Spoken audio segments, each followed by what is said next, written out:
Hey everyone, welcome to the very first episode of the Diablo Herald. This is the podcast where we talk about all news and goings on relating to Diablo and also things, local issues, from Australia and New Zealand. Today I have with me Patrick, also known as Highlander. How you going, man? Hey, very well. How you doing? Good, good. Also from across the Tasman Sea, we've got Kurtis. Something weird's just happened with my monitor. How you going, Kurtis? Yeah, not bad, thanks. That's good. So, let me just find our news topics. Today we were talking about, we've had our 90% unlock. How do you guys feel about that? To be honest, I was a little bit disappointed. I was extremely disappointed. Yes. Does anyone know who the guy is? They said they're all done by this artist, and then it was like a single name, like Madonna or something. And I don't know, is it somebody good or somebody known? I don't know. I have no idea. If I was to judge solely by the pictures, I wouldn't say good. Yeah, fair enough. Yeah, I felt the same way. Just not the level of awesome I really wanted, huh? Yeah. That's fair enough. Yeah, it's. But it's the calm before the storm, man. It's we got 100% coming up. Yeah, the 90%'s more important. That's the. I did expect something bigger out of it. I would have expected wallpapers to be like the 80%. Yeah. They could have even swapped the developer diary and the wallpapers around. Although in saying that, with that, the developer diaries just really, really annoy me as well. So I probably would have been equally as disappointed. Oh, I don't mind those developer diaries. Oh, actually, no, wait, sorry. No, the developer diaries are okay. There was another one in there, the BlizzCast that was in there. At 50%, yeah. I think it was. That was good. I enjoyed that. Yeah, that was good. Yeah. Cool. So that's pretty much all you can say about wallpapers, really. Yep. So the next thing we have to talk about... I'm going to put it on my desktop anyways. The behind the scenes of the Diablo Wrath. Did you guys watch that video? I confess I did not. I watched snippets. I was sort of tentatively trying to I just wanted to get the vibe of what was going on here, but I really want to save myself for that 100% unlock. So yeah. You don't want to see the videos. Is it the actual video is going to be 2D? Is that correct? Yeah, that's my understanding. Yeah. Cool. Yeah. So not pre-rendered, just like standard animation. Yeah. Looks pretty exciting. Cool. Well, I can't wait. I'm gonna be like lights off, popcorn, everything. When that final one comes out, then I'll go watch the behind the scenes, and then I'll watch them again when they come in my collector's edition. I expect so. We got a theatre system set up right next to us, so I think I might hook it up just for that. Yeah, definitely. Awesome. I wonder how long it's going to go for. Did they say how long it's going to go for? It's just a short film. I don't know. No, they didn't. As far as I could tell, as far as what I saw, because I was, trying to be interested and on top of it without actually watching it. It looked like we don't actually have an indication of how long it's going to be. So it could be like 2 minutes, which would be disappointing. Yeah, pretty sure it'll be longer than that. I hope so. No, if it's like a normal anime episode length, so 22 minutes or something like that, or 18 minutes, then I would be so delighted. That would be fantastic. Yep. Yeah, definitely. Cool. So, another thing that's been talked about recently is this $250 cap on the Real Money Auction House. Have you guys read much about this? I've heard about it. I heard about it, and then I started actually thinking about it because it's a big deal. One, I'm probably not going to sell too much stuff on there. I'm just not going to be that efficient and good at farming and sinking time into it. I'm probably the kind of guy that's going to maybe spend a little bit of money in the auction house. Once I get to the point where I feel like I'm at I'm at a bit of a ceiling in terms of my progression. And it's just like, well, I could, item grind End of Hell for ages, or I could, buy something. And so the fact that there's a cap on it is sort of good news for me. But then I thought, well, hang on a second. Maybe that's just a little bit tricky because they've got a flat fee for the items themselves. But if I've picked up something that is worth just all of it, right? I've got the Immortal King axe or something, and just everyone wants it. Well, I wouldn't list it on the Real Money Auction House. I would list it on the Gold Auction House, and I can just trade that gold in for real cash because you've got a commodity there Yeah, that's a that you good can idea. just switch across. And keep in mind that they've got their fee that's not flat on the commodities. That's 15%. Right. So for those big items, $250 isn't a cap, but they'll start effectively charging 15% fees. Right. That's an interesting thought. I didn't think of that. Did you have any thoughts on it, Kurtis? The only thing is it kind of relates to the economy problems in Diablo 2. Like, it wasn't that there was an abundance of gold or anything like that. It was that you had a cap of how much you could carry, and that's what ruined it. Like, if you could hold millions and billions of gold, then that would be alright. It would still work. But since how much could you hold in your stash? Wasn't very much. Yeah, I think it just reminds me of that, and that it'll bring up issues there maybe. But since you can transfer between the gold and the Real Money Auction House, I think it should be alright. That's an interesting point. Yep. I suppose bringing it back to the actual topic, I mean, a lot of people are complaining about the $250 cap, and Bashok has said that there's a reason why there is that cap. It's all security related, and that they may increase it in the future. So it's one of those things where we just don't know what's going to happen until later on. Yeah, I don't know. I mean, really the time's going to tell on it all anyways. If there's going to be a huge demand, then maybe they will. But yeah, like I said, there isn't going to be a real cap. You're just going to, once it becomes commonplace to flick things around from one side to the other, people will find that there isn't a cap, but they won't like the 15% fees. That's for sure. Yeah. Cool. So something else pretty cool that happened this week. We got some pictures coming in of the CE boxes. Are you guys getting collector's edition? I'm just downloading my copy. Yep. Still having problems with it actually. I think I'm gonna have to re-download it for the third time, but see how it goes. Having problems as in the files are being corrupt, or? Yeah. Okay. But I'll work it out. That's interesting that you should say that, because I saw something on Reddit this morning about that. Someone was saying making sure that once you've downloaded it, you click to launch the game or something, and you'll get the message that says, fire's dropping from the skies, the game hasn't launched yet. But if you don't get that message, then your Something's files wrong. could be corrupt. Yeah. Yeah, I haven't got that message yet, so Yeah. I've still got a few days to work it out, so that's alright. Yep.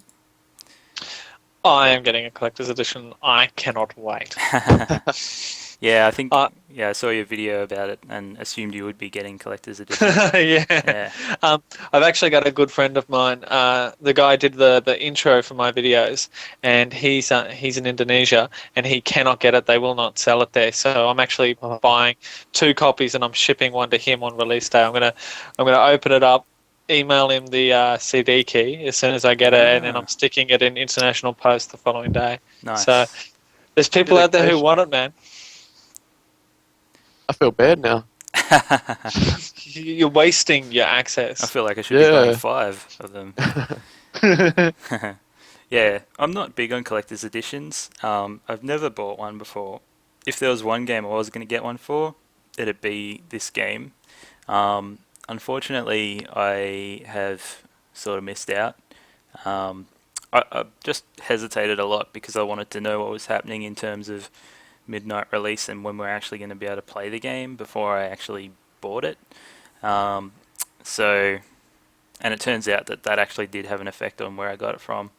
So I didn't end up getting myself a collector's edition, which sucks because I've heard some really cool things about it, and a friend of mine had this awesome idea with the Diablo skull head.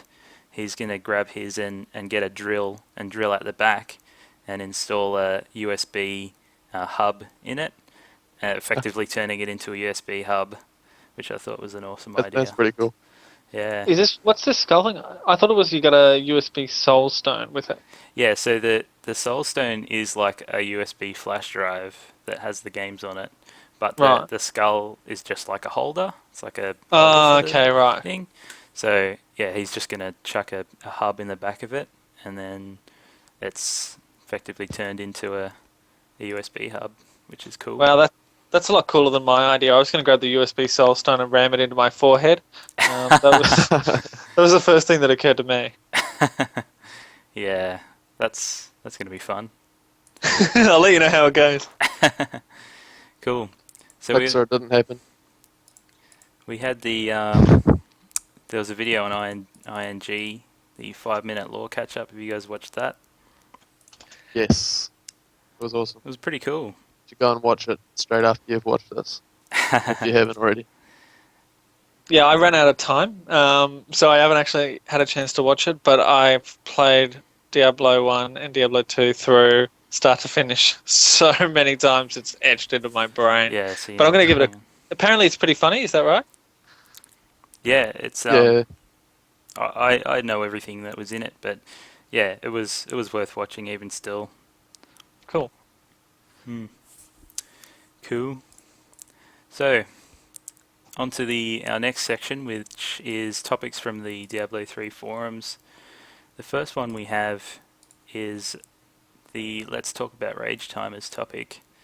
Did you read about this, Patrick? Yeah, I started reading the thread and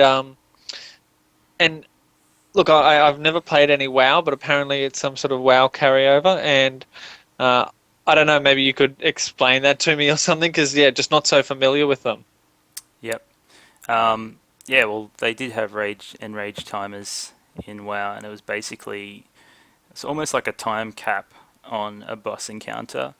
So if the raid's taking too long to kill the boss, it will enrage, and usually that means that it's going to do heaps more damage, a lot faster, and basically an instant kill for the raid. So yeah, it looks like they're moving that gameplay element over to Diablo. From the looks of things, though, it's gonna be a like a soft enrage timer. Like I don't think it's gonna be instant death if you take too long. Like the posts that Base Shock made, saying that, for example, the legendary the Skeleton King in Inferno, after like 3 minutes of battle or whatever, he starts summoning 3 times the amount of skeletons. Yep. So you'll still be able to kill him. It's just going to be a bit harder the longer you take. Yep. Yeah, no, that sounds like fun to me. Yeah. Doesn't Yeah, sound too bad when it's put that way. I'd love to see, if they had something in there, like you got a bit more experience of an enraged boss, or if you, like if there was some different animations or something, even, that would be really cool. Because then you could see people, they walk into the room, they just dodge him for the purpose of enraging him. And although that might not be like the ideal, most fun gameplay, the people that want to do it can, and it'll be, I don't know, maybe something interesting. Yep. Yeah, well, I think the whole idea of the enrage thing in WoW, at least, was to stop people from using cheesy tactics, basically, to kill a boss. So I think that's really the only reason it's in there. So I guess we'll just have to see what it's like. In WoW, is pretty much most of the time you were basically dead if the boss enrages. You could kill them, but it was kind of like, if it was enraging, you maybe had like 10 seconds. The only time you'd actually kill it is if it was almost dead anyway. But yeah, most of the time it was pretty much over. So, but if a boss enrages, it means you're doing something wrong. So it's always a matter of going back to the drawing board and figuring out what's going on. What about if you die and you have to get resurrected at a checkpoint? You got to run back. Yeah, so, well, in World of Warcraft, yeah, that's it. It's pretty much a case of running back. No, I mean, like, let's say you've started it, you've triggered your timer, so to speak. Yep. And then, you just get killed because you're a noob, and you have to run back to a checkpoint or a waypoint or whatever the equivalent is. And, then you've got your running back time. That's going to be, like, 2 minutes? Yep. Or, a minute. Would, your rage timer have started from when you, like, pissed him off in the first instance? Or would it be, you have to be, like, actually fighting him or in the room or... That's a good I think boss battles work like you go into the room and it initiates the battle. So if you die, you have to restart it, I'm pretty sure. Like if you're playing single player anyway. Yep. Oh, right, actually, yeah. Yeah, and I think in multiplayer, you have to resurrect. Is that right? Yeah, that's right. Yeah, no, actually, I remember that happening with the Skeleton King now. Yeah. If you died, you ran back and you had to put the crown back on his head and stuff like that to restart him. So yeah, that's right. Cool. Okay, well that makes sense. Okay. Well, our next topic is... Where is it? This is a funny one. The top 5 reasons I'm not playing hardcore. This was done by someone on the forums called Probably. So give him props for that because it's pretty funny. Have you read this, Patrick? Yeah, I have. Should somebody read it out? Yeah, I'll read it out. So, cool. So it's kind of like in the the David Letterman top 10 style. So number 5 reason I'm not playing hardcore. My cat Nugget jumps on the keyboard, hitting the hotkey for teleporting me into a champion pack while diamond skin's on cooldown. So that's going to cause an instant death. Number 4, while fighting a boss, the battery on my wireless mouse dies. That's that's going to cause you to die as well, especially with no WSAD movement. True. Number 3, Windows decides to update. Gotta hate that. Yeah. Yep, that sucks. Number 2, the internet goes down. Reset modem, log in, you're dead. Yeah, that's going to be a big thing for a lot of people. Number 1 reason, you're level 59, initiate a Jar of Souls event, and receive a sext, which I can only imagine is some kind of sexual text, but I wouldn't know anything about that. And this is the best one, bonus reason, I log in drunk. Yeah, you don't want to be doing that, especially if you're playing hardcore. I can't imagine, to be honest, at level 59 in hardcore mode, having just initiated the Jar of Souls event. If I received a sext, I can't imagine who that would be from, where I would actually, respond. It would have to be pretty important for you to reply at that stage. They can wait a few minutes. Yeah, she'll be keen in a few minutes for sure. 60 seconds, that's all you need to complete the... If she's desperate, she'd ring, so...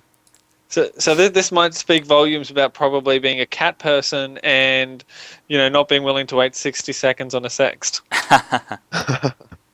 Yeah. And maybe that's why he drinks. I don't know.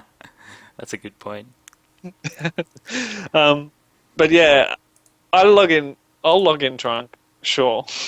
But yeah, you're going to have to be careful with your hardcore characters. I know for me, I'm planning to actually use the opposite gender for my hardcore characters from whatever I've selected in softcore, just for that little extra bit of protection. If you log in drunk, it's going to have like an obvious, difference.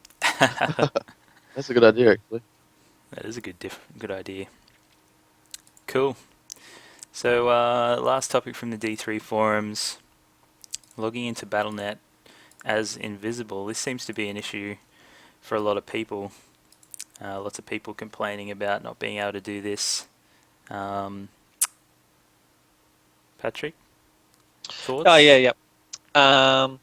So this was something that was so just to give a synopsis. Somebody was saying that they log into Diablo and their WoW friends can see him, and that just annoys him because he's. I can't remember the specific reasons he gave, but I've seen posts like this before, not just on Diablo, but also when StarCraft came out. And just with the real ID system, everyone can see you cross-game if you're on the same server, and sometimes you don't want to talk to the people in the other game. You don't even want them to know you're there.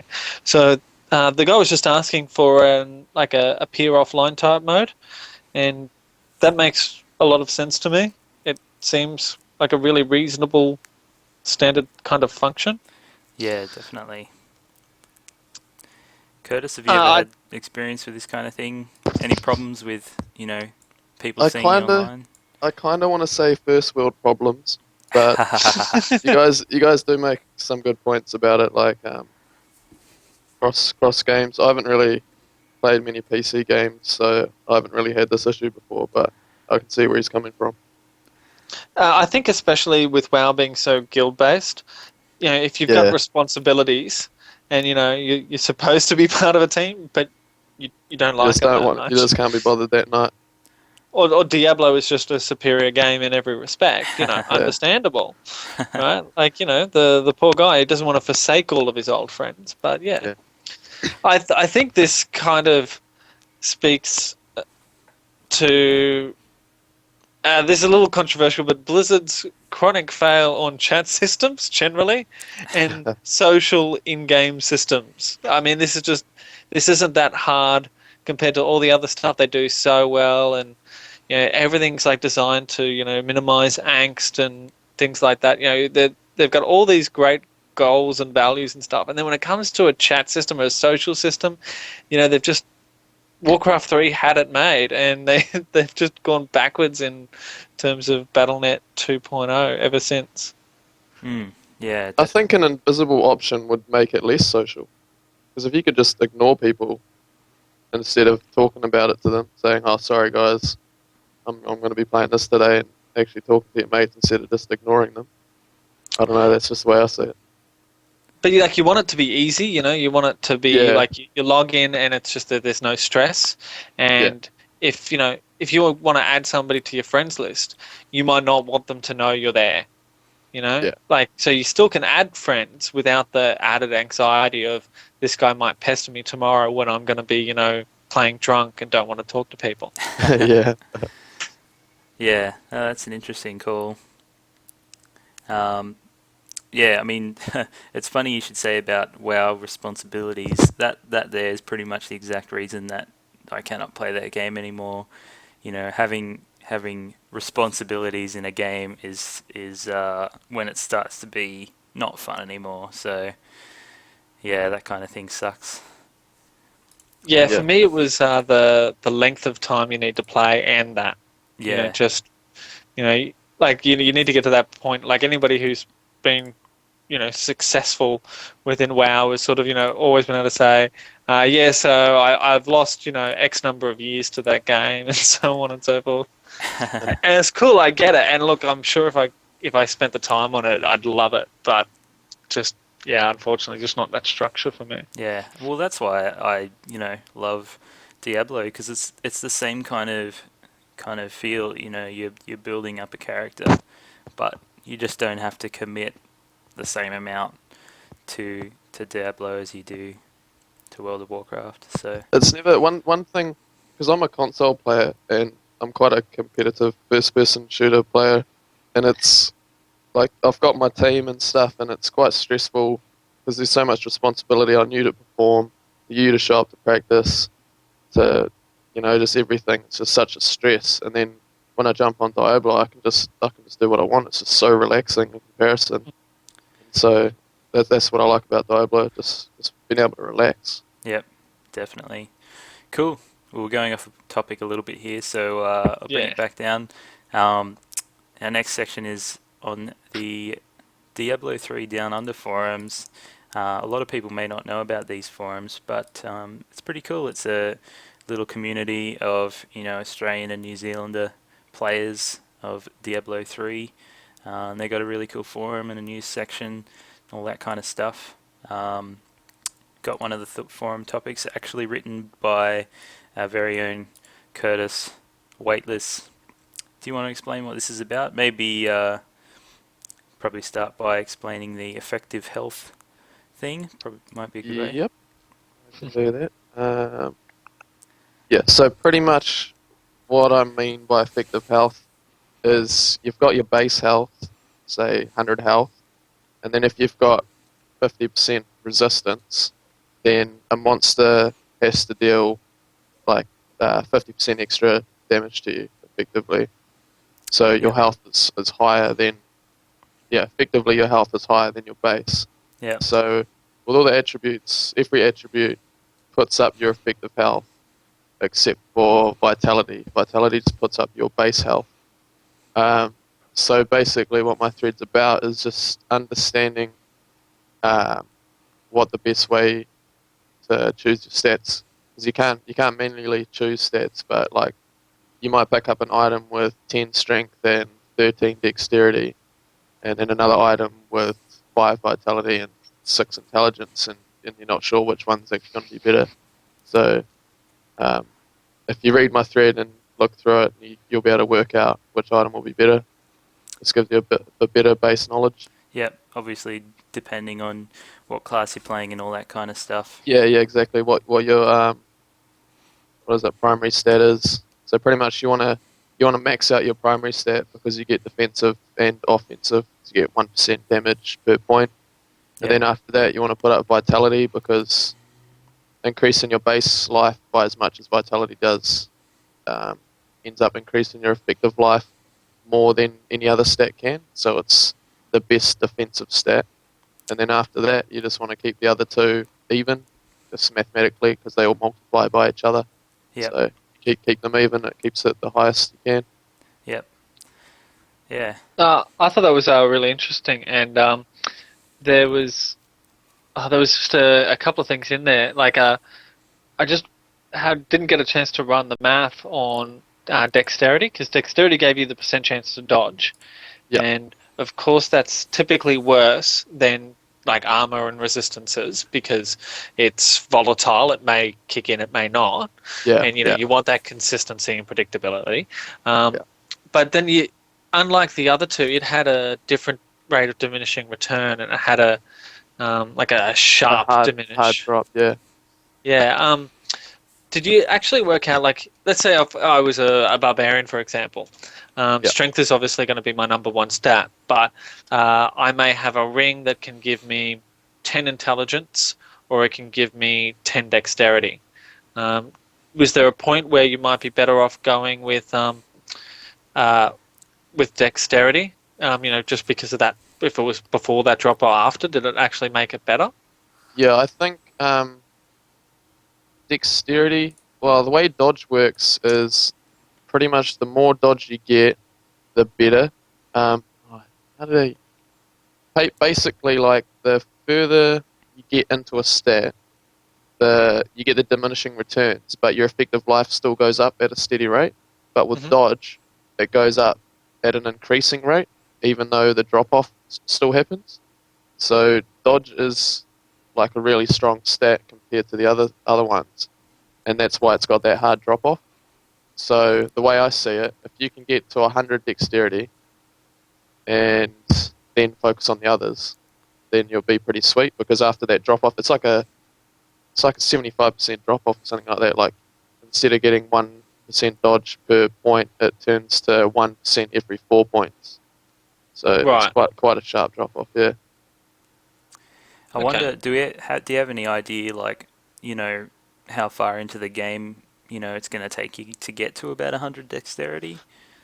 Well, your base, at level 60, your base is something like, it's between 60 and 80.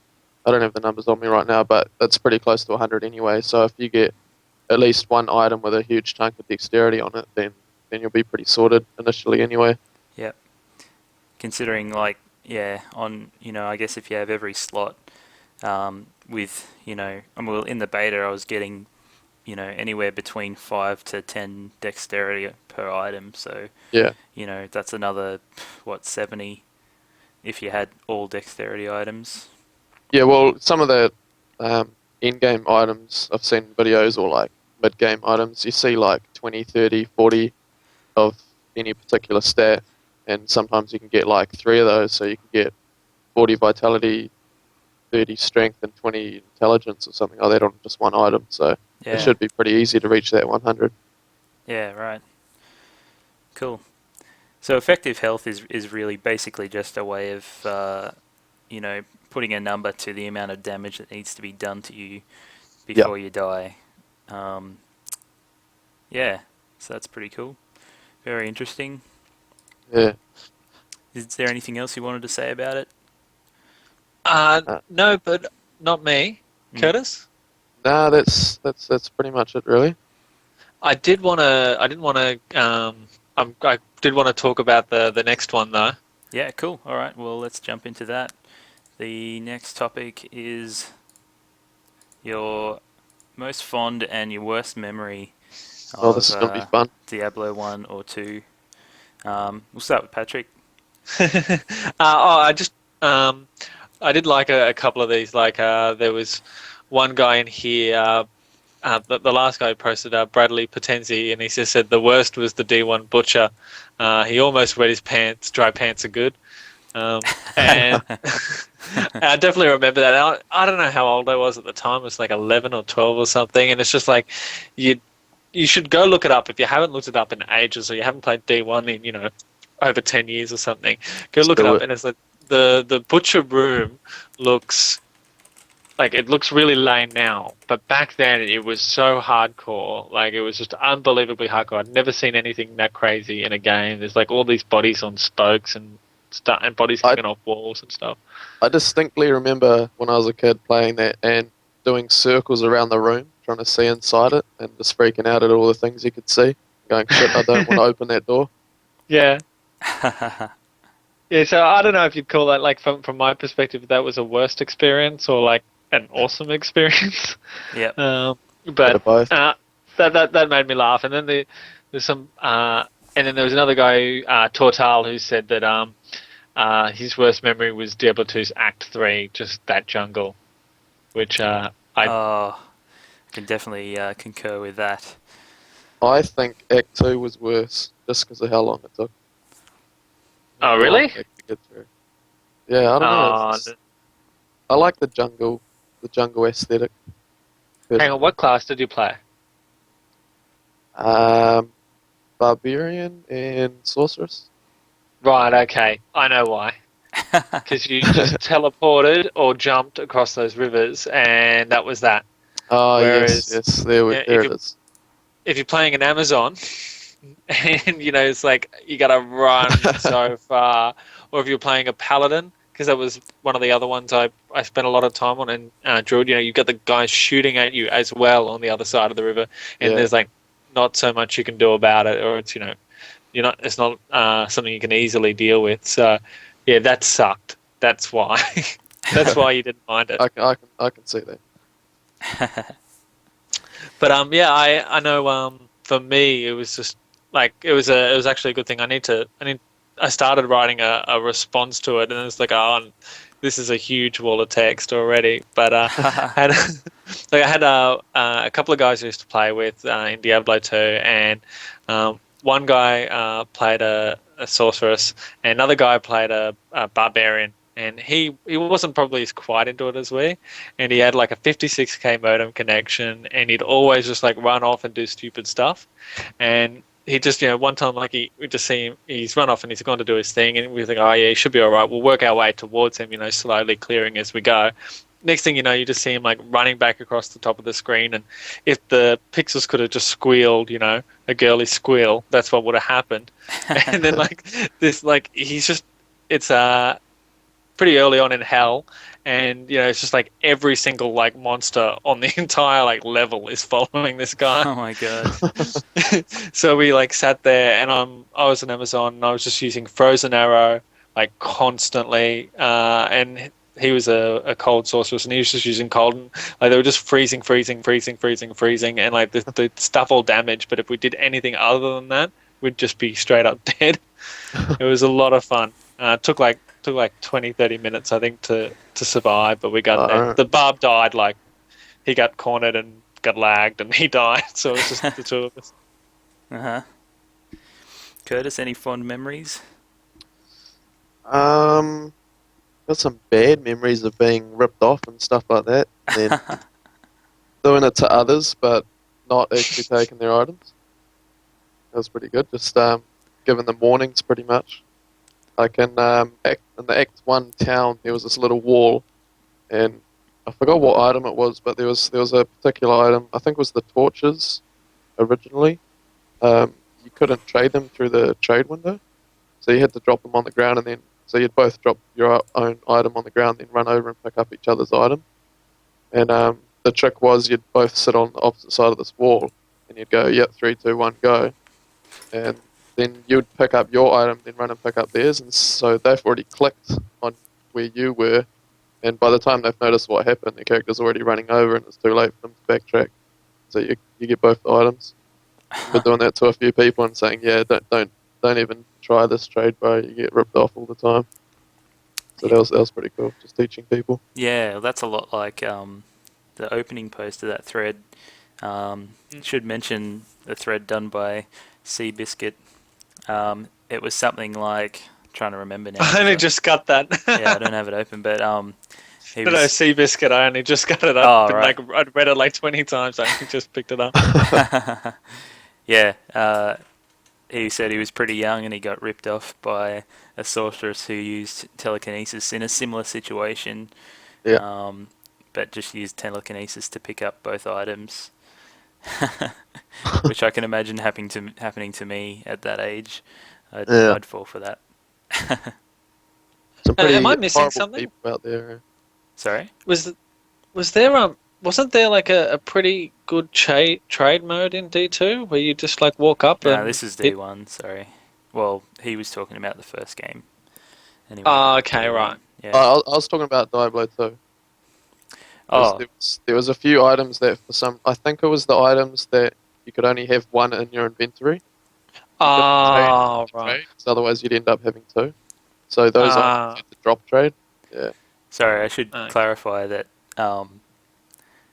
this Seabiscuit was talked into doing the drop trade method because, this sorceress had claimed that, the trade system was buggy or something like that.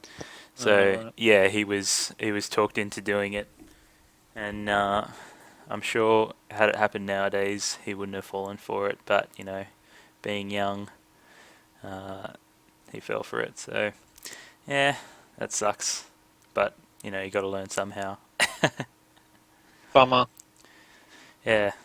Well, I've got some pretty good memories of it. I think probably my most common memory of Diablo 1 is actually sitting for hours duping magic books the old manual way. And like having an inventory full of like each different spell, because I always had to hold on to each book so that I could get like the maximum level that my magic would allow me to have. And then just, I'd get a new book and I'd be up in town spending like half an hour trying to dupe it because I was really terrible at it. But that's the most common memory of Diablo 1. Diablo 2, I used to play. I never really had friends that played it, and then later on in high school, I found a friend that played it, and I think I had like a level 46 sorceress or something, and he had a barbarian who was like level 38 or something like that. And then we spoke about it, and the next day he came to school and he's like, "Oh, I got to level 48, and I'd be like, "Really? Oh shit!" And then I'd go home and I'd get my sorceress, higher level than him, and I'd come back and be like, "I got to level 50," and it went like that, for the weeks ahead until we were both, maximum level, and we used to duel a lot and stuff, and that was fun. My first Diablo friend. Oh. My first Diablo friend, I used to play D1 with, and over a direct 56k modem connection. So when I wanted to play with him, I thought he might just be playing single player by himself, and I would actually just plug in my modem and call his house. And his mum kept on thinking that somebody with a fax like had their number or whatever, but it was just me trying to connect to him over Diablo. Yeah, that's right. I remember that. have to have their phone number, and it was a direct modem connection. That's crazy. Yeah, it was weird. You didn't even need to have. Did you? You didn't need to have an ISP to do that, did you? It was like just straight over the phone lines. Yeah, it was like a fax call. I Yeah. didn't have the internet. I couldn't convince my parents to get the internet. The only reason I had any digital access outside of the house was because the computer came with a modem, and so this was my only option. I didn't even know that was possible, eh? Yeah, that was a long time ago. Jeez. Well, anyway, so for our next section, we've got a couple of gameplay topics. I forgot to run this by you guys, but I'm going to talk about the differences between Diablo 2 and Diablo 3. Did either of you have anything that comes to mind, particularly about gameplay differences? Geez, where to start, man? Yeah, I mean, there's so much. Where to start? There's obviously, there's the obvious things like the skill system change.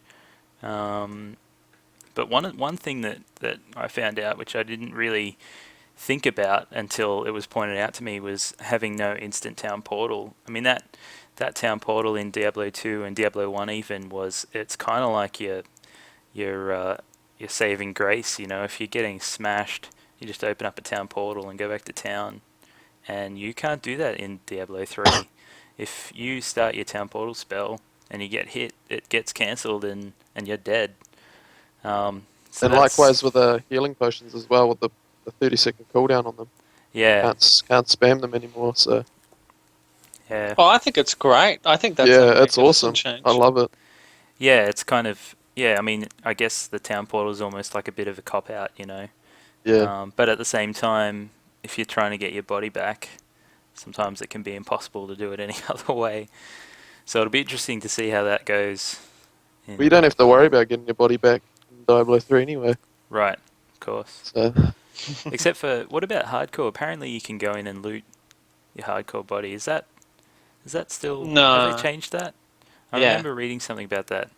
Yeah. I'm not sure on that. Okay. No, I'm pretty sure I read something just very recently saying that was dead, and it was and that actually made it more hardcore because you really lose everything, with the exception of expanding your stash and what you've invested in your artisans and stuff. The account level things. Yeah, you've lost everything. So that's really freaking hardcore. Yeah. Is there any other things? Definitely don't want to play that drunk room. No. Is there any other differences between them that you think might be significant that people haven't really noticed? I think the key binding options are awesome. Being able to bind move to a key. Like what I've got on my keyboard, I've got my 1, 2, 3, 4 skills, and then I got 5 as move. Yep. And that just runs towards wherever your mouse is pointing, so you don't have to click all the time because you're clicking on enemies all the time anyway. You don't want to have to click to run as well. Yep. I just think that's an awesome change. Yeah, definitely. That's something that I found that was annoying me when I was playing the beta, and I think it was pretty much only ever an issue when I was playing the wizard or the demon hunter. You'd be wanting to move behind the enemies, and you just keep clicking on skeletons, and you're just standing there casting your spells ooh, I'm gonna kill this guy now, You're like, no, move. So that's definitely something that's going to be used. I think I think it was Force suggested he's using his middle mouse button. I think that's the way I'm going to do it. I was I actually didn't get a chance to play around with that. Because I typically have been doing range classes, and I don't know, I've never really felt that that's a big problem, but I mean a lot of people are saying it's going to be a big deal, so I'm going to have to try it out. Maybe I just don't know how good it is. Yep. Yeah. There's something else I was going to mention, but I can't remember what it was. Oh yeah, that's right. With the key bindings, I was thinking about taking a bit of inspiration from League of Legends and making it my QWERTY keys. The only problem is that the potions is on Q. I don't think I want to change that, but I might make the WERTY the skill keys.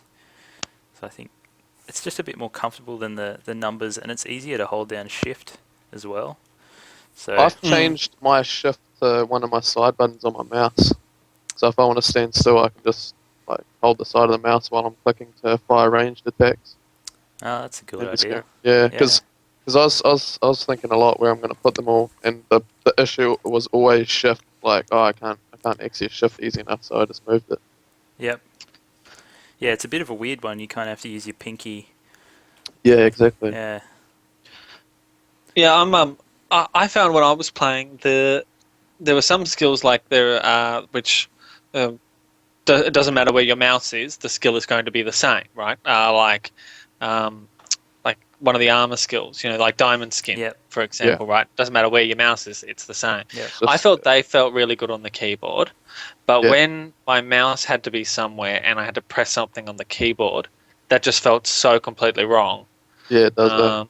So I've only got 5 mouse buttons, including if I depress the wheel, that makes it mouse 3.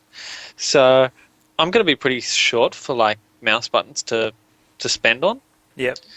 So yeah, I'm going to be very, very careful in how I select those for once it starts getting serious, and I've got my build down.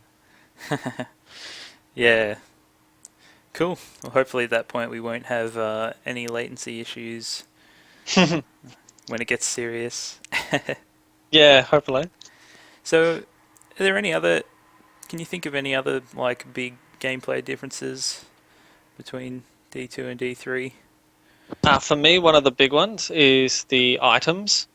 Yeah. When you kill something and you're the only one who can see what's dropped. Yeah, that's awesome.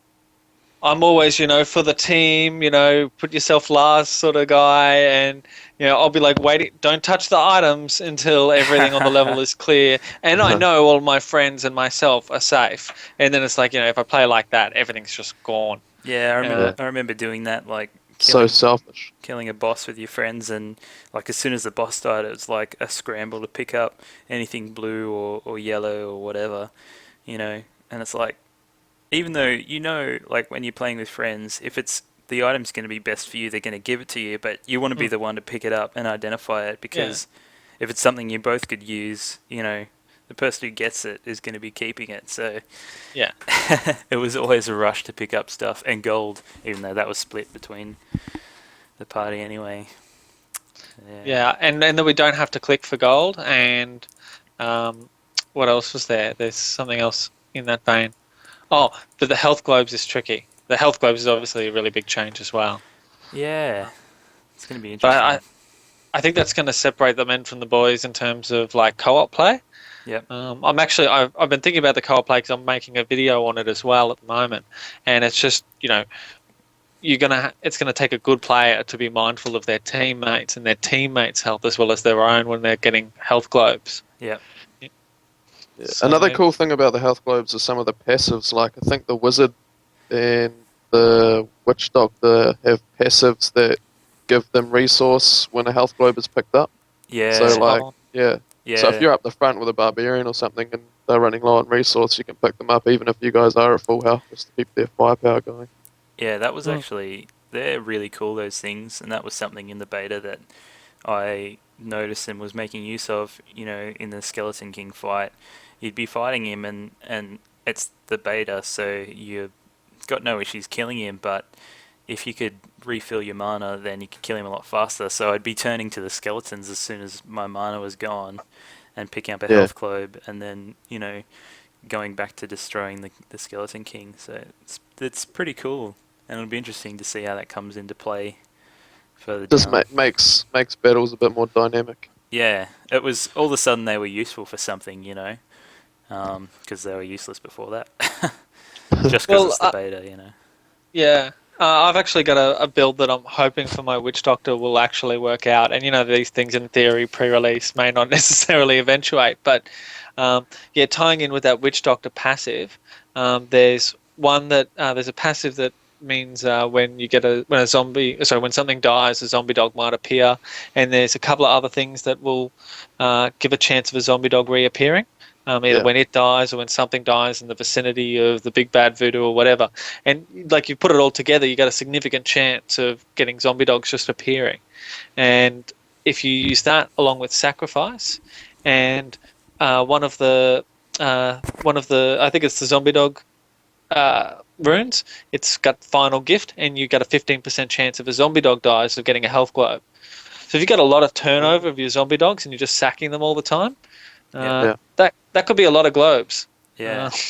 And so if you put that together with the resource passive from health globes, then sort of. Yeah, exactly. That's right. And then there's so the three passives you'd have is the one that creates like reoccurring zombie dogs, or sorry, they occur like 5% chance when something dies, and between all the stuff, it's a pretty good chance.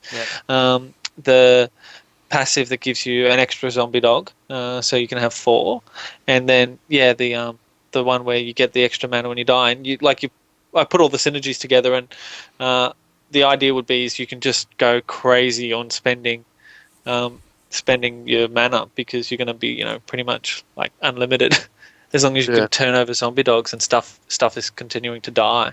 Yep.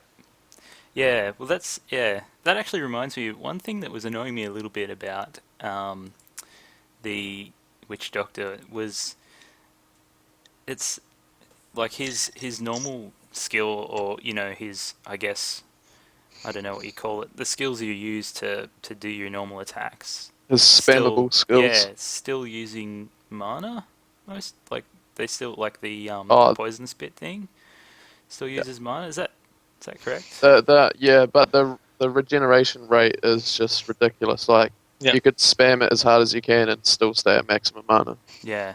I don't know why they don't just remove the mana cost entirely, but it's no, it's weird. Because you have to manage that. Like if you've been going crazy on your like Plague of Locusts or whatever, and you've caned your mana down to minimum, then you're going to have to make that decision: do I slow the regeneration rate and keep throwing poison darts, or do I let it recover and spend more on I suppose that's a good point. Yeah.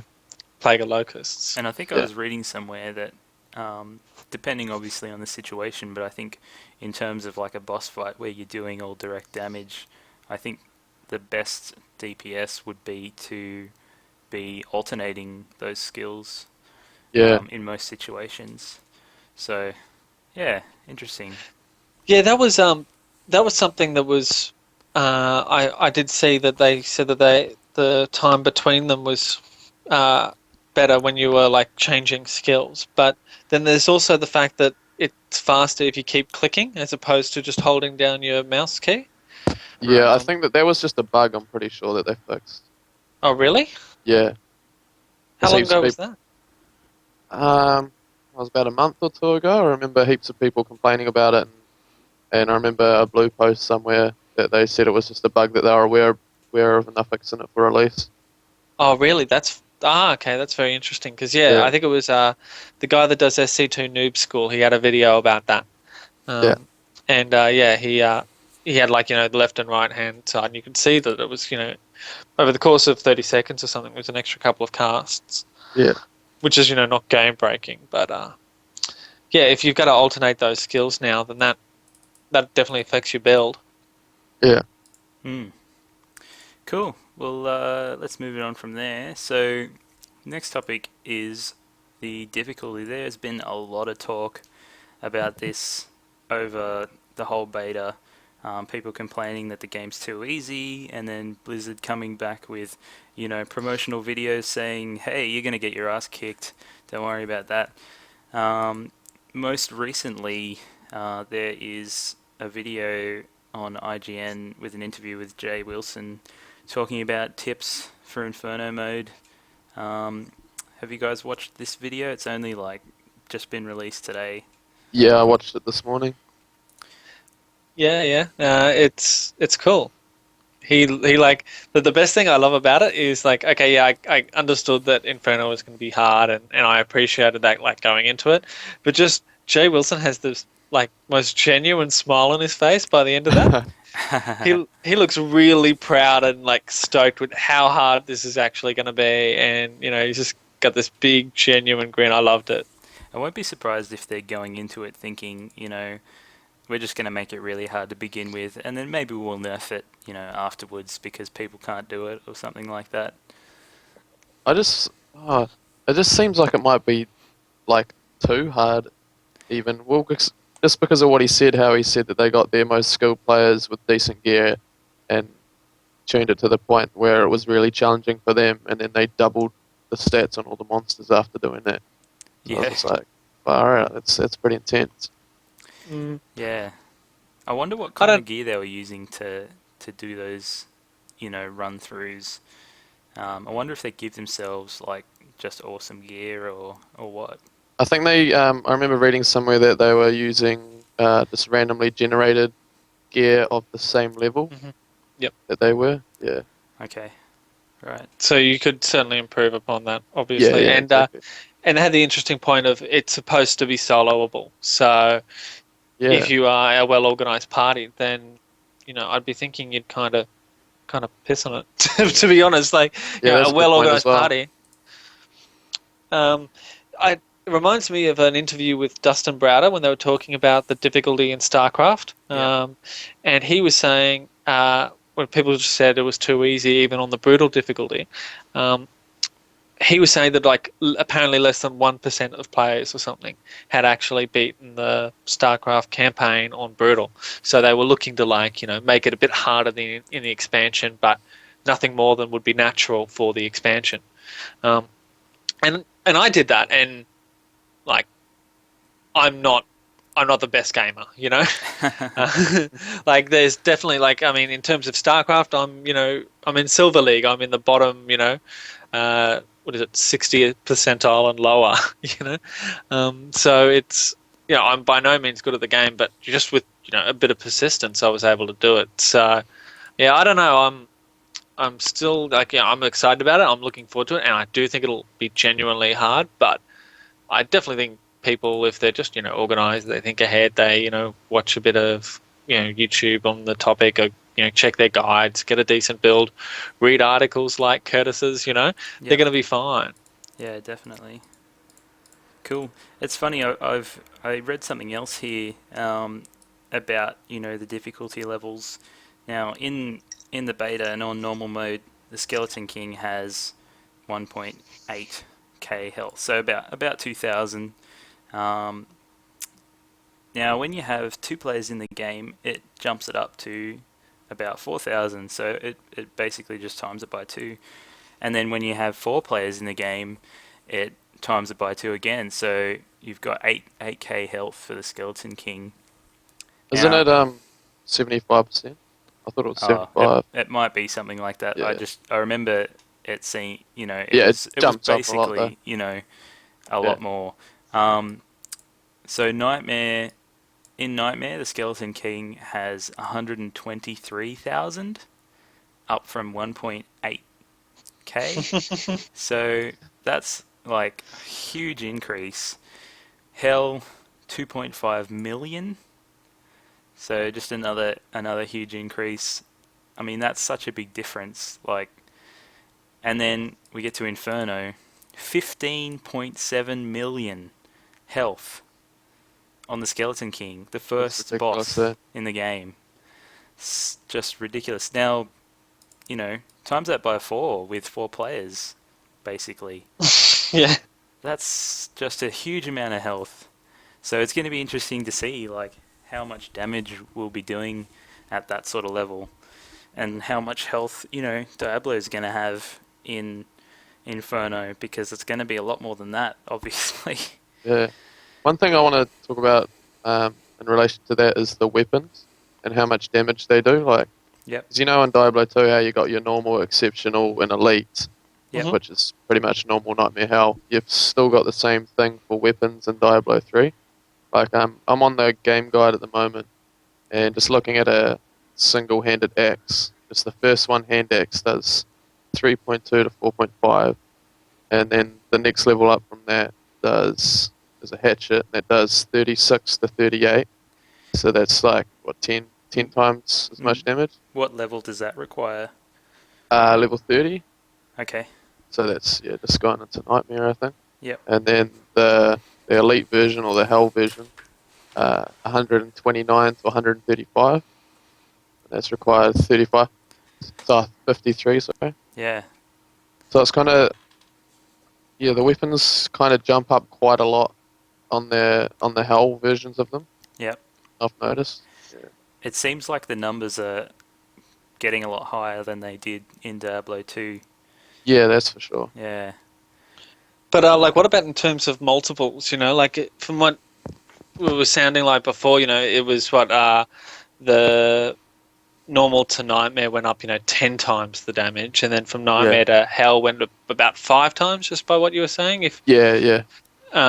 And whereas what we were talking about before was going from Nightmare to Hell in terms of the Skeleton King's HP, that wasn't a 5 times jump. That was significantly more, wasn't it? It was like 120. Yeah, that's what I'm just saying, to try and compare the jumps. Yeah, so relatively speaking, there's big jumps, but relatively speaking, you're going to be falling behind. Yeah. Well, I suppose the thing is that your weapon damage is always the beginning of your damage, and then your skills are going to multiply that by that's true as well. Whatever they you got do, the affixes on the items as well is going to be getting stronger. Yeah, more often. Yeah. So they're going to have to make up for that, though. I mean, that's a lot of ground. Yeah. Yeah. So hopefully they get it balanced right. Well, I mean, hopefully it gets harder. Yeah. Yeah. Well, it'd be interesting to see. There is a few notes on what Jay Wilson said about playing through them. What did he say? Where is it? He reckons he can get through Nightmare in less than 10 deaths, which is pretty normal, I guess, I'd say. Yeah. I mean, I'd say 10, like, I guess getting through Nightmare in Diablo 2, 10 deaths, I don't know, that seems like a lot. Do you think you would have died 10 times in Diablo 2 going through Nightmare? It depends what items you've got, really. Yeah. Yeah, I suppose, yeah. Yeah, depends if you're twinked or how long you spent in normal first. Like, if you were just going from starting the game through normal, then straight on to Nightmare, then 10 deaths, you'd be able to get that easy. But if you spent a bit more time in normal beforehand, then you might be able to get through with none. Yeah. Anyway, less than 10 deaths for a whole playthrough is definitely not a frustrating level of deaths. It's not when you're getting to that point where you're not stuck on anything if you're getting through it. Yeah. With that many deaths. And they say the end of Nightmare's level 50 or something. Like that's what they're anticipating. Yeah. Okay. So if you can, get to level 50 with less than 10 deaths, then that's sweet. Yeah, it's going to be pretty easy. I mean, compared to what we're used to, like if 50 is the old like 80 or something. If you died less than 10 times getting to level 80, then you're obviously playing pretty damn well. Yeah. You obviously were pretty damn efficient. Yeah. Cool. Cool. Well, I might just jump straight into the local section of the podcast. First of all, we've had the global play thing come up. I guess it's been an ongoing issue, but just to clarify exactly what that means for us, it basically is. It just means that we can pretty much play on. Well, anyone can play on whatever server they want. But in terms of, when will we be able to play the game? It looks like there's not really any restrictions. The only restriction being, can you install the game? And I think most people are going to be able to install the game from, 9 a.m. Tuesday morning. Now, what time is that? That's Eastern New South Wales time? Right, yeah. So in Kiwiland, what does that work out to be? Well, what I mean is you'll be able to install it as soon as you have your boxed copy. Oh, right. Yeah. As soon as it's, So, like, as soon as opening business hours, right, I get you. As soon as it's 15th, pretty much, isn't it?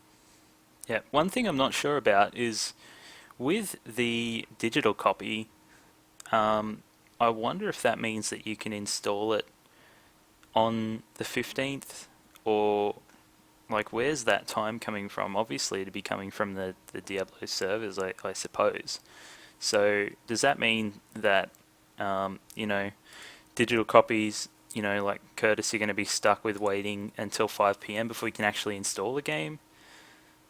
Yeah, I remember them saying something about they're gonna allow for, I think it was either installing it or downloading the patches like half an hour beforehand or something along those lines. Right.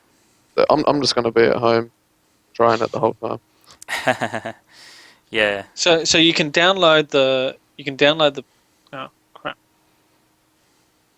Sorry, did my mic just cut? No. Yeah. It's all No, good. sorry. I had some weird noise. Yeah, so you can download like the majority of it now, and you can run that now. Is that right, John? I'm sorry. Is that right? Yeah, Curtis? you can download the files. It's like 7 gig. I should know. I've done it twice already. Third time soon. And then, but you can't install it because it just always comes up with an error or some sort of line saying you can't install it yet. Okay, so you just run the launcher. Is that right? Yeah, I got the launcher. Okay, right. Yeah. Okay. Cool. Yeah. So well, that'll be interesting because I guess we really don't know. The Asia servers are going to be up 12 o'clock Taiwan time. So what's that? That's like, what was it? It was like 2 hours ahead of us or behind us or something. It's like 3 a.m. Sydney time, which would be 5 a.m. New Zealand. So I wonder if I can download the patch from there or how that's going to work. I really don't know. They haven't really told us anything. I think it's one of those cases where they just tend to forget about us. But Yeah. there's nothing that says that, when I get my boxed copy at 9 o'clock in the morning and install the game, I won't be able to download the patch and play on the Asian servers. So I'll definitely be trying to do that. It means that I'll have to start again at 5 when everyone else jumps on, but, I guess I'll have a couple of hours to go through and, take my time getting some story in and trying out some kind of off class. I'll probably play a demon hunter. So, yeah, I don't know what's going on with that, but I'll definitely be trying to play it. Yeah, well, everything I could see looked like we could connect to the Asian servers like as soon as they went live, and they would be the first. And then it would be European after, and then US last. The only thing that was just weird was there were so many forum posts about how Europe gets it 10 hours before, but not complaining that Asia gets it, nearly 20 hours before, or 18 hours before. That was just the only thing that didn't ring true to me. Yeah, it's a bit weird. I don't know what the story is with that. I mean, either way, I think, yeah, Europe getting it 10 hours before means that if I can't play Asia, I'll be able to play Europe. It might be a bit laggy, but we'll see how I go. Yeah, fair enough. Yeah. I think for me, it's going to be a case of, I've got a lot of stuff I've got to do. I'm going to probably, especially because if you're only going to get a few hours in, and especially if you've already had the opportunity to play through the beta and you got to do that on the open beta weekend and whatnot, you've already been through the first, hour, 90 minutes, 2 hours of the game. Yep. Cool. Okay. So another thing to talk about, which is an issue for us here in Australia and or New Zealand, wherever you may be, is the auction house, how that's going to work with the different currencies and that kind of thing. You were looking into this, Patrick. What did you find out? So yeah, for the auction house, you can. Let me just pull this window back up. It's up here somewhere. Okay, cool. Right. So this is in the best details was actually in the Battlenet support site where they talk about the auction house.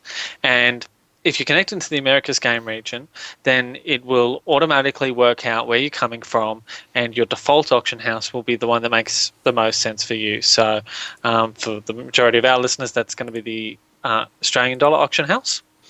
And that can have a Battlenet balance and it can link to your PayPal account, and PayPal can, work out Aussie dollars. Great. You can also, if you want to, you can sell on the US dollar auction house and also the Mexican currency auction house, both of which can connect to your PayPal. But if you're transferring money from US dollars or Mexican over to PayPal, then you're going to have that currency conversion when you're trying to get it back to Aussie dollars. So there'll be a trade-off for users as to whether they go Aussie dollars, where there's going to be less activity, fewer buyers, fewer sellers. Maybe there's advantages and opportunities in that. Maybe there's not. I don't know. Will depend from item to item. But you can go for that, where you won't have the transaction fee and the exchange fee, or you can go US dollars, where you're going to have a lot more trading going on, but you've got to cop that. But then it looks like it's not just us, but anyone has that option. So anyone who's playing on the Americas game region can mix up those auction houses as they see fit. And that's somewhere in the advanced settings. So it looks like you'd have to make a change to your advanced settings per offer that you make on the auction house. Yep. Or every time you go to bid. And then, so you'd only actually have one you can click on, and you have to keep going back to that advanced settings every time you want to, try and do a bit of currency arbitrage or something like that, if you're trying to go down that road. Yep. Cool. Yeah, that's quite interesting, because I just assumed that if you're connecting to the Americas, then there's just one auction house for that. I didn't know that it was different for what currency you want to use.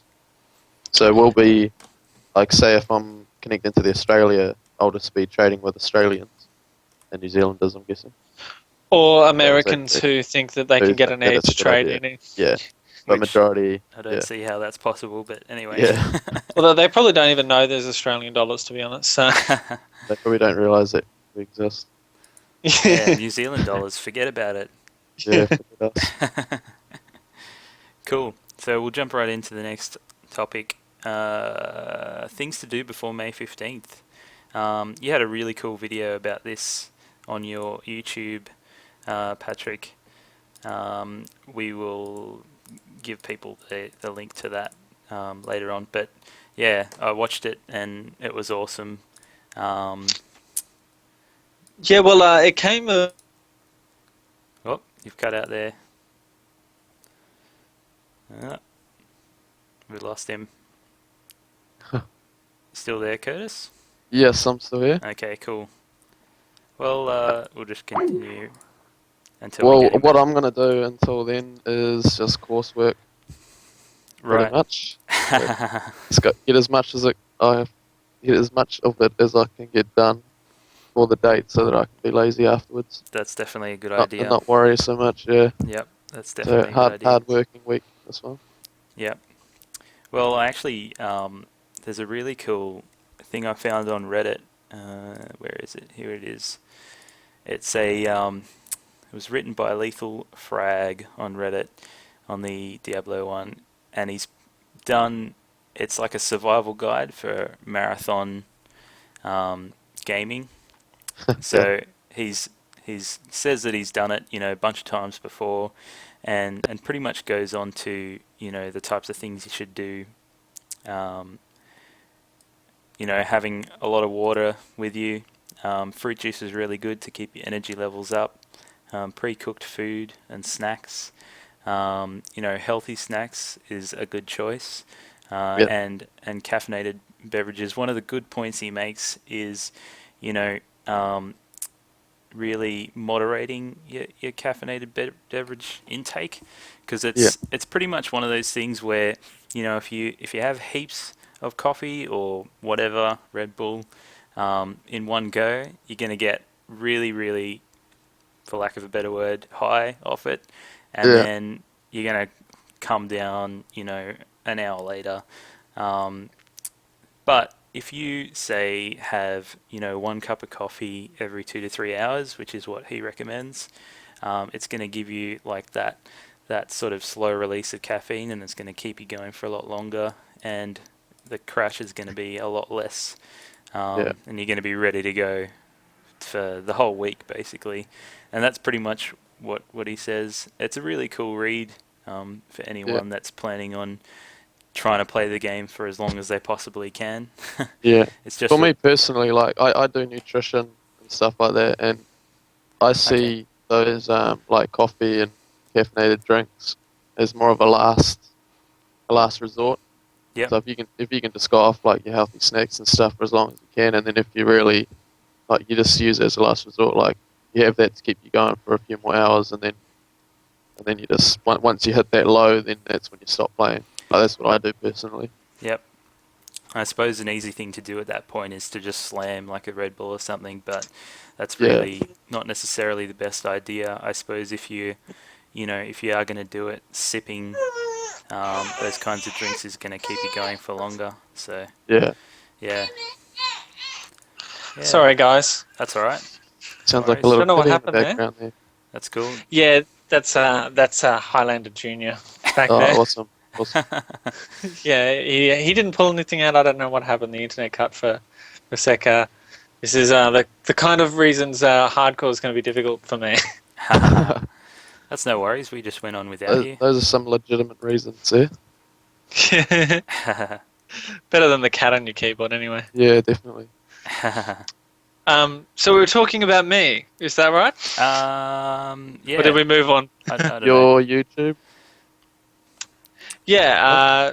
So we still on that, or Yeah, if you want to quickly mention it. Yeah, I just it was something that sort of came to me because May 15 rolled around. I was ridiculously pumped, and it was a case of everyone was just saying, "Great, we've got a date," and it's like, well, all right, what do I have to do? Let's get a game plan on. So I pretty much just made a video that it just explained the first one's now moot. Pre-order your collector's edition, which is no longer relevant because good luck with that. But then just like some computer-based stuff and just telling people to get an authenticator and get a battle tag and things like that sorted. Yep. Just because it's there's a few things that you can do. There's nothing worse than when you get on something new and you're super excited about it, and it's like, oh, I wish I knew that. Why didn't someone tell me?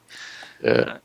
So that's some of the sort of stuff I try to cover with the little channel, and it was. Don't tell me I've dropped. No, I haven't.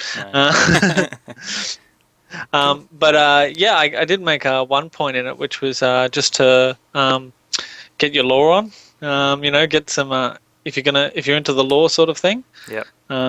Get stuck into that, and that's something that I hadn't really done as heavily as I probably feel I should have over the years. I got the Book of Cain, and that was really cool. I was quite stoked with the Book of Cain. I've actually got a whole bunch of other books now. Like pretty much all the other books that you can get are all on order from Amazon. Right. At the moment, so they're in the post. So I'll let you guys know what I think of those down the track. Yeah, cool. That'd be awesome. So speaking of the Battlenet authenticator, why is it important? Like, it's obviously security, but for anyone that doesn't have one, do you want to explain exactly how it works and why it's a good reason to have one? Yeah, well, I think everyone sort of knows that an authenticator is good. Like if you've got a big bank account or something, if you've got one of those pro bank accounts, you'll get like those little tags, and every time you need to make a transaction, you need to enter the little key that changes randomly every like 30 seconds or something. It is something exactly like that if you get the little physical keychain one. So it's something you can pay. I think it's $9 US for whatever plus $40 postage to us or something. Yep. And that'll have a little code that when you log in, it'll prompt you for that code, and that's something that they brought in during when Blizzard was really just WoW. Yeah.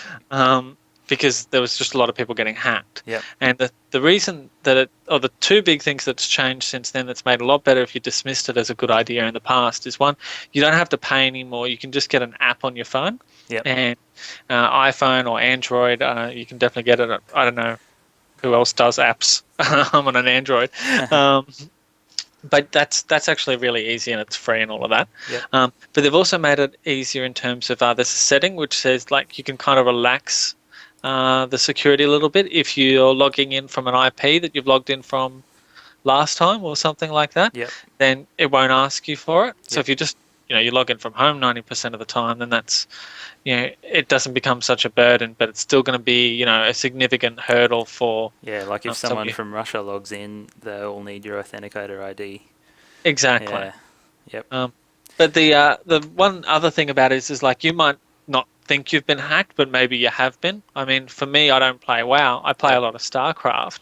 And if somebody hacked me, unless they go and lose a whole lot of ladder games in a row, there's not anything they can actually do to me. Yeah. I maybe like delete my friends list or something, but then they're not going to gain anything from it. Yep.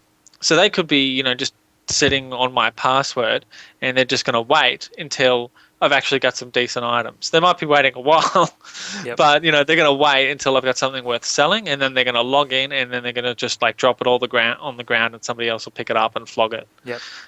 So I wonder if because I actually did get hacked when I used to play WoW, and I've since got an authenticator, and I got the one on my iPhone, so it didn't cost me anything.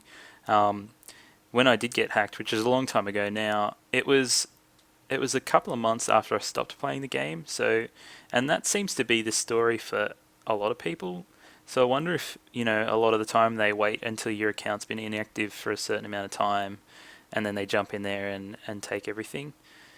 Because, I've just heard that from a bunch of different people. They stop playing the game, and all of a sudden, everything's gone. maybe it's just got to do with, they try to get you and they don't get in because you're in already or something. I don't know. Possibly, I suppose it could be something like that. Yeah. Cool. Well, that's some definitely good information, and it's so easy to do. So why wouldn't you do it?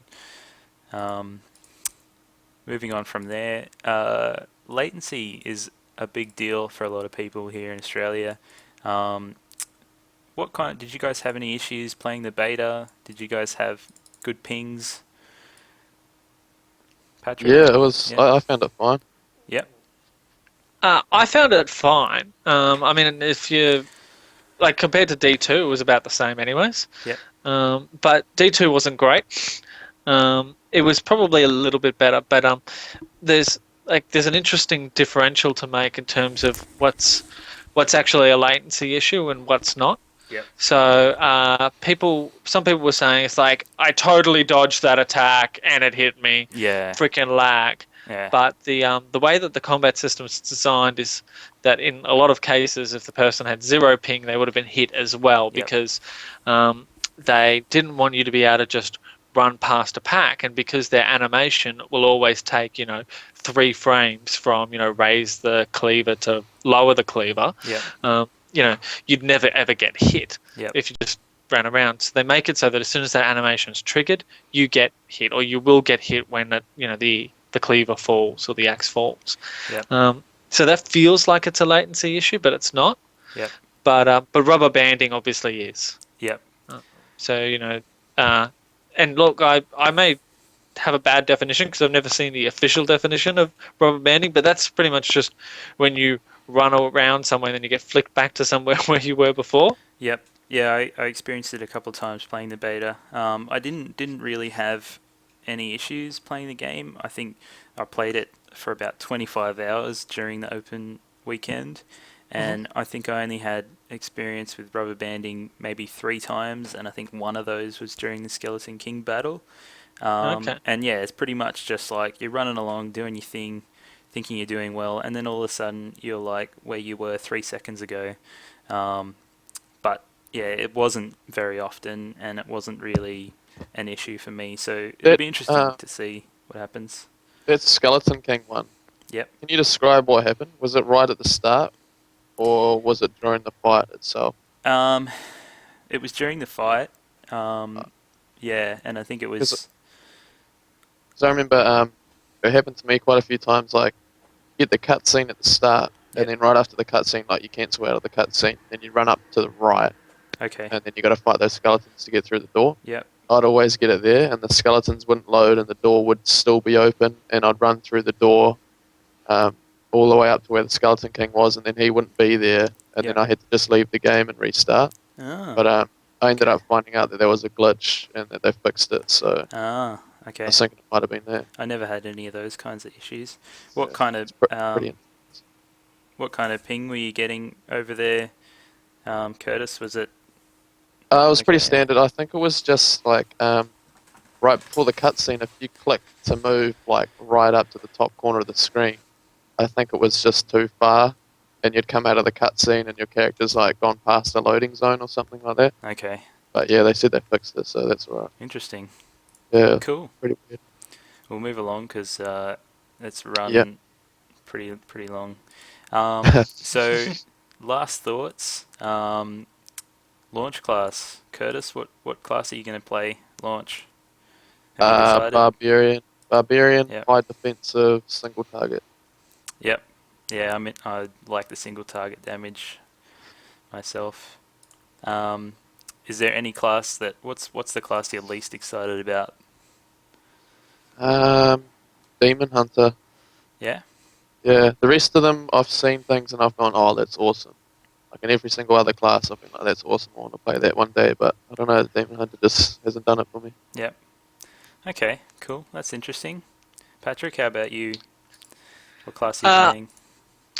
I've got some funny reasons. I'm going to be playing Witch Doctor, and the reason for that is one, I've never minded summoning classes.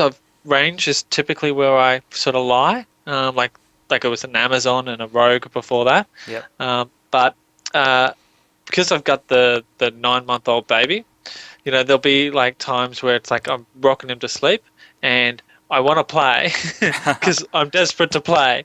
And if I've got at least, a good few summons up, then it kind of like if I have to turn away for a second, it won't be instant death. Yeah, so it's a bit of a funny reasoning, but that's why. But Yeah. for Cool. the least favorite class, for me it was the monk. Yep. Up until yesterday. Okay. And because I was doing some research for this video about just like trying to come up with good things about co-op play and like Yep. cross class combos and stuff. And just there's a couple of skills there for the monk where he's going to be super important in a good high-end party. Yep. With not just the mantras, but there's the wave of healing, and then there's another skill as well where he pretty much makes himself immune to attack and debuffs for about 3 seconds. Yep. And all of his allies, if you get the right rune, Yep. it's all of his allies as well for 2 seconds. Right. So if you are the bomb and you are really good at keeping a good eye on everything that's going on, watching your party members how they're faring and all of that, then you'll be the guy that saves the day like all of the time. Yep. So I thought that actually sounded really, really cool. Yeah. Yeah, they definitely well, that's the class I'm going to play on launch. Well, good, you can save my ass then. You just need to keep a good eye on all that stuff. Yeah, so yeah, I'm definitely going to be playing the monk. I think I really love dexterity type characters, like fast melee characters, being able to flash around the screen and dodge a lot of attacks. I think it appeals to me a lot, and the hand-to-hand combat definitely appeals to me a lot. So yeah, definitely going to be playing him. And for my least excited class, I'd probably go for I don't want to upset people, but I think it's the barbarian. I don't know. No way. Yeah, like I don't know. I don't know what it is. I don't know why I'm not excited about it. Maybe it's because it's the only one that was in Diablo 2. Oh wait, you've got the wizard, which is similar, but still a little bit different. I don't know. I think you're going to anger more people with that comment than selecting bar. I'm just not excited about it. I don't know, but I'm sure I'll play one eventually. I'll play every class eventually. So yeah, definitely. Cool. Favorite part of the beta? Did you guys have a favorite part? Something that excited you the most? Is that a hard question? It's such a small part of the game. Yeah, it is a hard question. I don't know. I just like being able to get used to how the game feels. Like it just feels so much better to play it than it looks. Yep. That's what I noticed anyway. It's just so smooth. Yeah. I think yeah, definitely. Probably the most excited I was during the beta was when I found a black mushroom. Did you guys find a black mushroom? Yeah, I found one of those. I was just like, what is this? Oh my god, that's awesome. And I looked it up and found the Diablo 1 lore, and I was like, oh, that's right, I remember that. That was so cool. What was it about? Because I kind of picked it up and I was like, oh, this doesn't do anything, and I just moved on. Yeah, in Diablo 1, it was a quest where Adria sends you to find a black mushroom, and it's a bit funny because she's like, oh, I need, I think she sends you to the healer guy, and then he's like, I need this mushroom to create some elixir or something, and she needs the elixir to create an elixir of her own, and she's like, get it off him. And so you go down, when you find the black mushroom, you come back to the healer guy. I can't even remember his name now. Pepin? Yeah, Pepin? that's it. Yeah, and he's like, oh, I don't need it anymore, but here's I made my thing without it. And you're like, okay, cool. And he gives it to you, and then you go and give it to Adria, and she's like, oh, I didn't need it anymore either. You can keep it. And so you get to keep this elixir that he's made, and it gives you like plus to resistances or something from memory, permanent plus to resistances. So yeah, but it was, I don't know, it was just exciting for me because I found it in Diablo 3 and I was like, what's this? It's bind on account, it's got to be important, that's awesome. Like, what's it used for? And then I'm like researching it and I found the quest in Diablo 1 and vaguely remembered it. And yeah, it was pretty exciting. There wasn't any purpose in the beta though, was there? No, you couldn't use it for anything. I wonder if it will be in the full game, like a quest later on that you need it for or something. Yeah, well, it must be. I don't know. Maybe it'll be part of the Easter egg thing, you know. Might be just there for nostalgia. Who knows? There was somebody who found some, like a data mine, some quest or something like that, which had it used in like something that looked, or which was obviously like an Easter egg unlock, and it had find this and find that, and they're all like pretty obscure, like old game references. And who knows though? Like it was just the comments in the thread that followed it was, this might have just been somebody effing with your head, Yep. because making you lose it over this thing that's just nothing. That's just somebody, stuffing around, the work experience kid having a laugh or something. Crazy. All right. Well, with that, I think we'll end it there. That was a good first episode, I think. Probably went for a little bit longer than we needed it to go for, but it's always living and learning. It's been good to talk to you guys, and if you want to find us, you can find us on YouTube/Diablo Herald or Twitch TV/Diablo Herald. Also check out d3downunder.com for the forums. We will be there all the time. I am John, also known as Fuego. I've had Patrick, known as Highlander, and Kurtis, known as Weightless. Also, Patrick's YouTube. What is it, Patrick? It's youtube.com/ScottishMoo. Cool. Do you have anything? All one word, yeah. Yeah. Do you have anything to plug, Kurtis? No, I'll leave it at that. Not at this time. Cool. All right, we'll call it there. See you guys. Cool. Nice, thanks. Yeah.